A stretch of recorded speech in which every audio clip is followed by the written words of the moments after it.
এবং মরণ হয়ে গেছে। এই বাদ্যযন্ত্র গান বাজনা না শুনলে এই যুবক সমাজের যুবক মুসলমানদের ঘুম হয় না, এদের মনে শান্তি আসে না। আর জুয়ার কথা তো বলতেই নেই।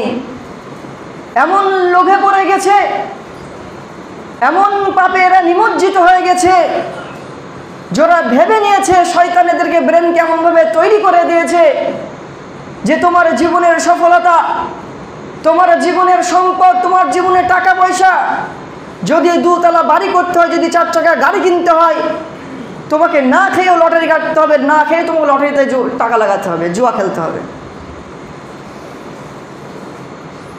আজ আমরা এমন একটি বাস্তবতার মধ্যে জীবনযাপন করছি যেখানে মানুষ হালালকে কঠিন ভেবে নিয়েছে।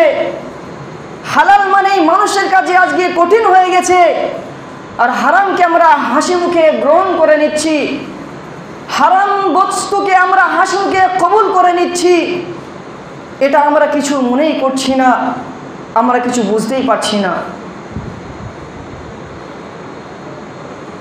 আল্লাহ সুবহানাহু ওয়া তাআলা কোরআন পাকের মধ্যে বলেছেন, সূরাতুল মাইদা 92 নম্বর আয়াতের মধ্যে, ইন্নামা ইরিদুশ শাইতান আইয়ুকিয়া বাইনাকুমুল আদাওয়াতাল বাগদা ফিল খামরি ওয়াল মাইসির।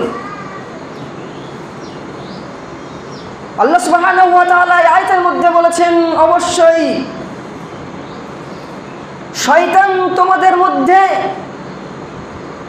জুয়া এবং নেশাদ্রব্য দ্বারাতে শত্রুতা এবং বিদ্বেষ বৃদ্ধি করে দেয় তোমাদের মধ্যে।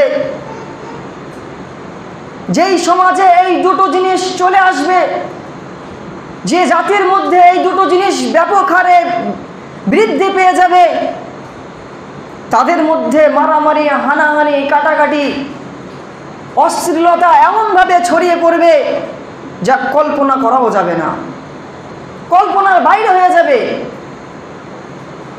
আর কি হবে? ওয়ায়াসুদ্দাকুম আন যিকরিল্লাহ, এবং এই শয়তান এরই দ্বারাতে, এই নেশাদ্রব্য জিনিসের দ্বারাতে, এই মদের দ্বারাতে, এই জুয়া এবং এই লটারির দ্বারাতে আমাকে, তোমাকে, আমাদেরকে, তোমাদেরকে আল্লাহ তাআলার স্মরণ থেকে, আল্লাহ তাআলার জিকির থেকে দূরে রাখবে।